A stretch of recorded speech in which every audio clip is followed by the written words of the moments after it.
time for everybody here to kind of revision, rethink really the type of high school and the type of educational facilities that this community can have. So I'm really excited to share with you some of the trends, some of the things that are happening in sports and recreation.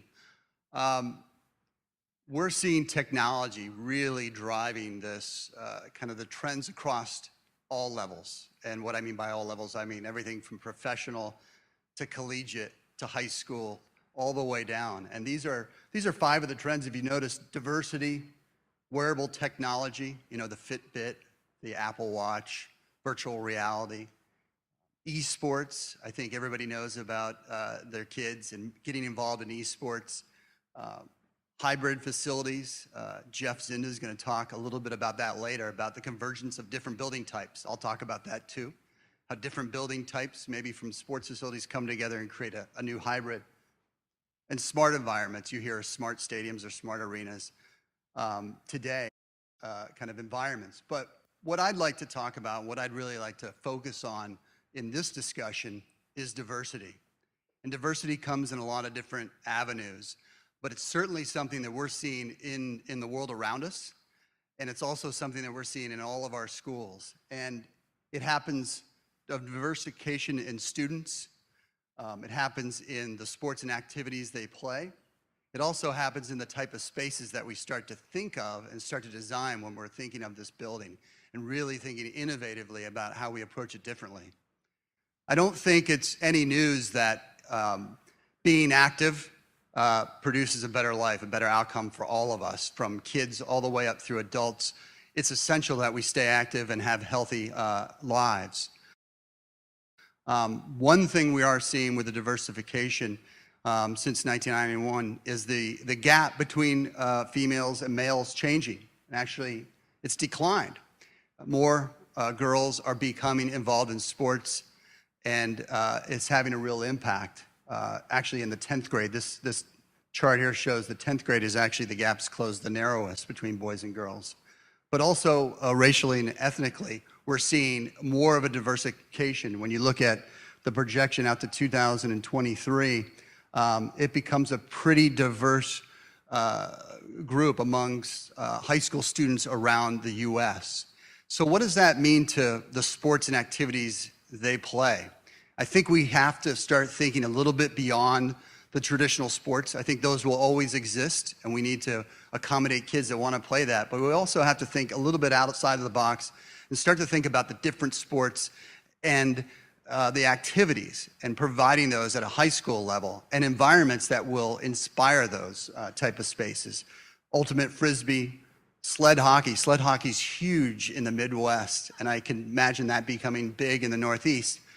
It started out from a disability standpoint. How can you get disabled kids and youth to play hockey, the sport that everybody loves?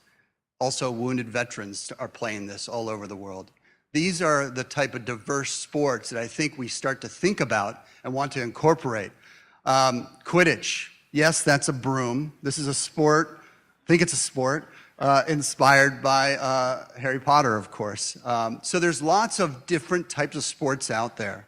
And I think what Perkins and Will's approach is, and what we bring to the table when we start to think about this, is that all of these sports for everybody have to be inclusive. So as we're brainstorming about the type of spaces and the type of places that we want to have these activities in, we want to make sure that they're inclusive for everybody. We want to make sure, I believe everybody shares in this, that these aren't spaces that are intimidating. You know, this is a gym. It's kind of funny that we're actually having this here for the sports guy to talk about a gym, but a very different kind of a world today when you think of a gym. It's not one door and the door shuts and people do an activity and nobody knows what they're doing behind that door. I think the opportunity really is to have this kind of transparent, connected, like Bill talked about, connected space that are flexible. Every space is a learning opportunity. This is an actual community center, a recreation center that has basketball facilities, hockey facilities, swimming facilities. They're all interconnected. Everybody gets to see what each other is doing and learn from that and to be exposed to it. If they're doing a cool activity, I can actually see it and I can understand or at least appreciate what's going on with some of my peers.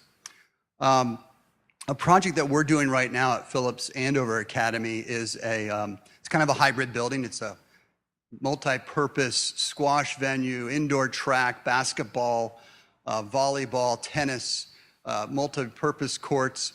And when we went out to design this building in very similar kind of environment, visioning what that building would be, one of the main drivers was that it would be a place for all, that it wouldn't be a place that just the jocks went and everybody else felt intimidated about, but it wanted to be representative of any and every sport that could actually take place there. And this happens to be the main spine through the space that looks into all the different activities. So from that central spine, you can kind of look in and see what everybody's doing in the school. But that kind of inclusion and diversity boiled down all the way down to the graphics that we designed.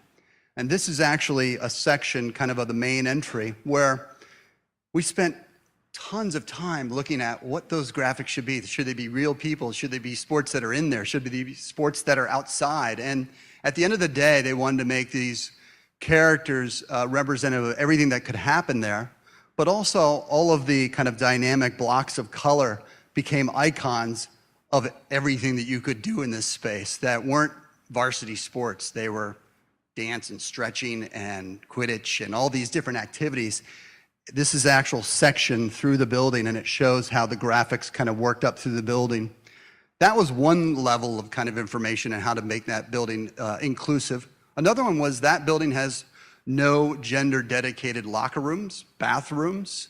It's a completely open space that they can operate as they see fit for the teams and people that are playing there at a given time. So that's another key piece as we start to think about the school and start to think about athletics and locker room spaces. They're very expensive spaces. How do we design them so they're inclusive and open to everybody? I think this is a really neat story, and I think it's something that we can take with us into the design of the Belmont School. This is actually an interior rendering of that space.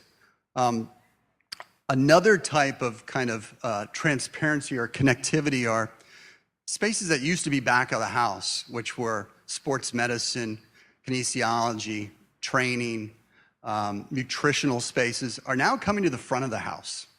This is part of that hybridization where they become showcase projects. These are real educational spaces. This happens to be a sports medicine clinic at UMass, but these are happening in our high school cities around the country. And these become showcase spaces that people get to see and understand what's going on from a healthcare standpoint, a nutritional standpoint, a human performance standpoint.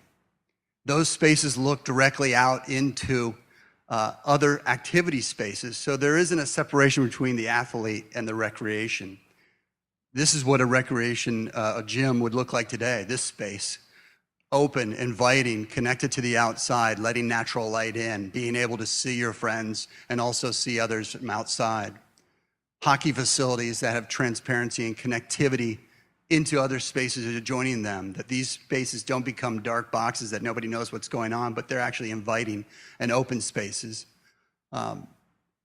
Flexibility is also a key component when we start to think about these spaces. This happens to be a multi-purpose space that directly opens out into an adjoining green area that can be tied into this space, but just through picking the right flooring type, picking the right acoustics, the right lighting, the right size of the space can start to allow that space to be flexible for all kinds of activities, whether they're recreation, sports, nutritional, educational. And I think that's really the opportunity we have at hand, is to kind of think outside of the box, think in the ways that many people described here today, to create a diverse, inclusive building that can really inspire activity for the future.